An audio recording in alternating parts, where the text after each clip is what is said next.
viewers, welcome to Class Online, and today we are going to be discussing literature in English. And as we normally do in Class Online, we take our time to teach you all the different rudiments of a particular subject, and our focus for today is going to be on literature in English.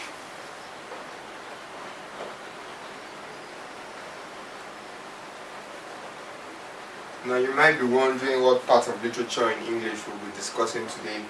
We'll be discussing a book written by Okara called Piano and Drums.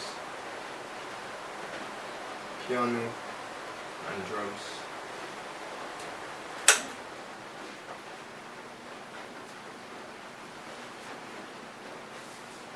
Now it's a poem. It's a poem written by this particular poet, Gabriel Okara. He's a Ghanaian. That's the biography, the background rather, of the poet. But what the poet wrote is not something that is peculiar to the Ghanaian setting alone. It's something that affects the whole African region. Now, before the advent of colonialism, we understand that all Africans had their own culture. We had our own way of doing things. We had our own beliefs. We had our own value system. We had our different marriage customs, naming ceremony customs, whatever you can name. We had our own system that was organized before the advent of colonialism. And then when colonialism came into Africa, we found out that if you look at what colonialism is in its own perspective, it's a superimposition of a more developed culture, according to them, over a pre-developed one. And then these people that came to colonize us, the colonizers, they felt that our own African culture was less developed. In fact, some persons refer to it as being barbaric. And as a result of that, they brought in their own culture, which was more refined, more new, more modern, and then imposed it on our own culture. Now what it made us look like was, we were not like people sitting on the fence. There was what is called conflict of cultures. And that's where the poet picked his inspiration to write on Piano and Drums. Now let's look at these two first of all before we go into the details of this particular poem. Piano is a musical instrument. It's a musical instrument, and it's something that is peculiar to the Western culture. Piano is not something of African origin. It is something of Western culture. But drums, on the other hand, it is something that is ours. Now, drums played a very major role in African culture right before the advent of colonialism. If there is going to be a message to be passed around to people in the society, people go around and they beat drums to tell them that there's going to be a gathering. If there's going to be a war, there are war drums that are rolled out and they are beaten to let people know that there's going to be a war.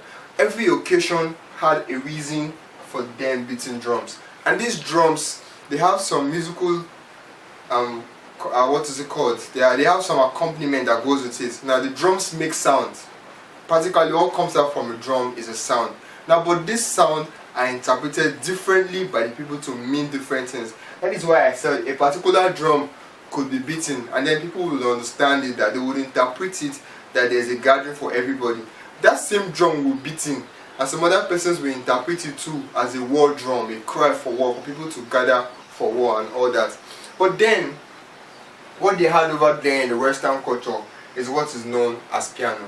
Now, looking critically at the issues that was dealt in this poem by the poet, we now come to understand that Africans now have a mastery of these two instruments.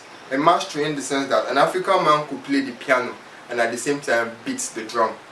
But then, the poet was looking at something in the sense that the person that can play both musical instruments, we are looking at it now in a literary sense, we will take it down to what he was trying to say. The person that could play both instruments is seen probably as a master. He is very good. He's someone that knows what he's doing.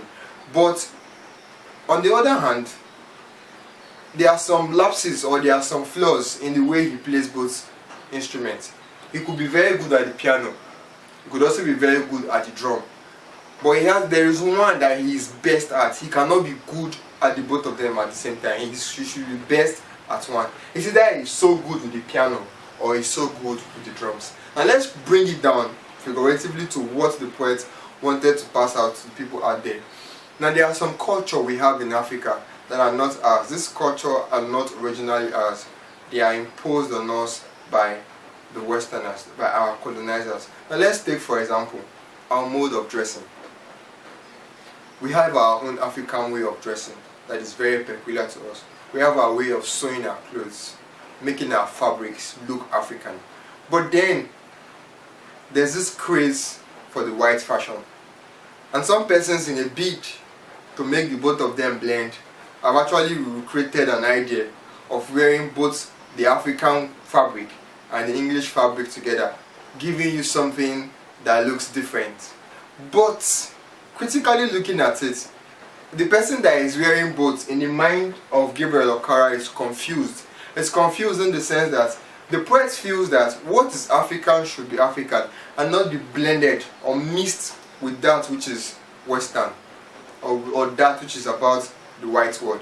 But what is ours, what is our own culture, should be our own culture. And then in terms of language, we have come to see, sad as it may look, that as the case may be, most persons are prefer to speak the European tongues rather than our African tongues and languages. Some children who are born in this generation, most of them do not understand what is called their mother tongue.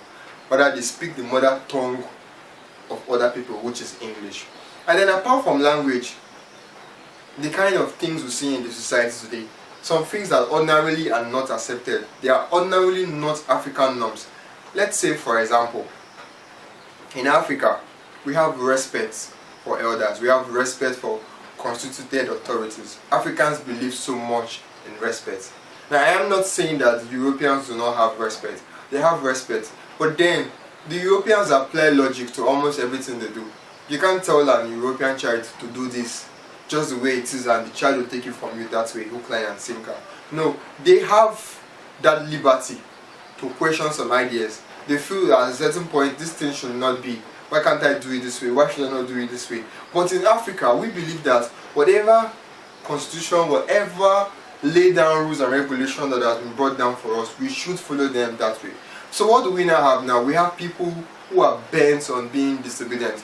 Disobedient in the sense that they'll feel that what is normal should not be normal again. They now start to look at things that are abnormal. They start to imbibe cultures which are not African, because they'll feel that, okay, yes, it's a jet age now, it's a new age, we can do things the way we want to do them. And then they go ahead to imbibe cultures that are not ours. We even have these cultures too in our marriage. This is what is called the normal traditional marriage, that is African. You go, you pay the bride price, do everything traditionally. But then we still have what people go around calling the white wedding. The people over there in Europe, they don't do the traditional marriage because it's not theirs.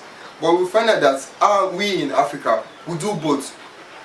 So it makes us sitting on the fence. That is the situation Okara was trying to describe in Piano and Drums. He's trying to say that Africans are literally limping on the fence. We don't know our left from our right again. We are trying to say we can still copy what is African. We can still copy what is European, at the same time keeping what is us as African. But that is not obtainable. It is not obtainable in the sense that at the end of the day, it leaves us confused, very much confused, because then we take our African beliefs and at the same time we imbibe the Western culture. It doesn't make any sense, because those whom we are trying to copy do not in any way copy what is ours.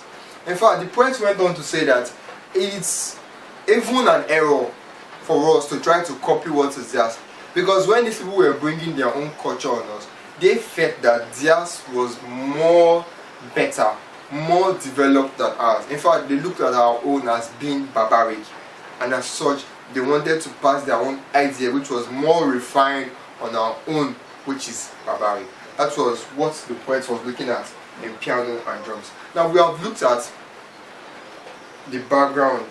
Every poet, people feel that poems are difficult to understand, but then there's every message a poet wants to send across.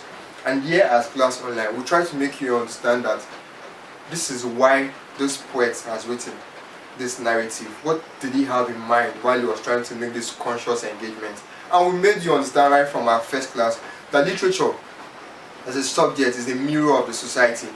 The writers look at what is happening in the society and then they make a serious critical engagement of it. And the only way they could make this engagement is by writing their own narrative on what they feel should be the right thing to be done in the society. Or on the other hand, exposing the wrong ills that should not be taken in the society. So at this forum, at Class Online, we try to bring you close to what the writer has in mind. We open up the writer's mind to you, so you'll be able to understand the work of art you're about to read. So from this explanation I've given you the thematic structure of piano and drums. It's talking about a confused society. A society where people do not know their left from their right. Where they are literally sitting on the fence. Why? Because they are caught in the webs of two cultures. Piano, which represents the Western idea.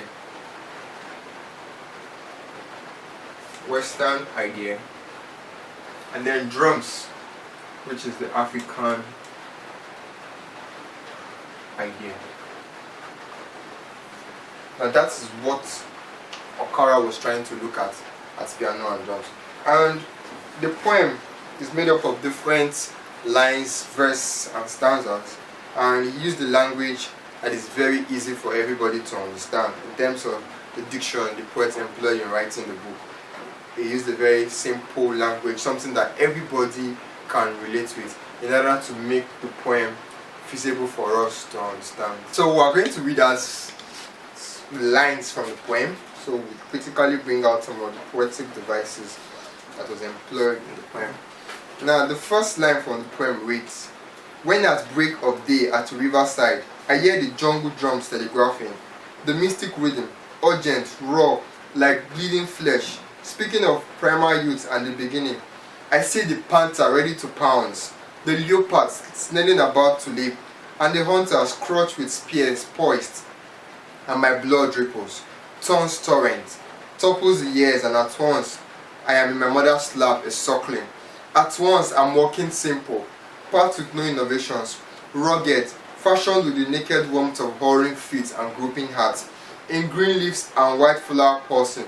Then I hear a wailing piano, solo speaking of complex ways in tear-furrowed concerto, of faraway lands and new horizons, with coercing diminuendo, counterpoint, crescendo, but lost in the labyrinth of its complexities. It ends in the middle of a phrase at the dagger point, and I lost in the morning mist of an age at a riverside keep, wandering in the mystic rhythm of jungle drums and the concerto." Now the poet said he was in the laps of his mother a suckling. At once he was walking in simple paths with no innovations, rugged, fashioned with the naked warmth of hovering feet and groping hearts, in green leaves and white flowers. And then all of a sudden he hears a wailing piano, a piano that is speaking of complex ways from faraway lands and new horizons.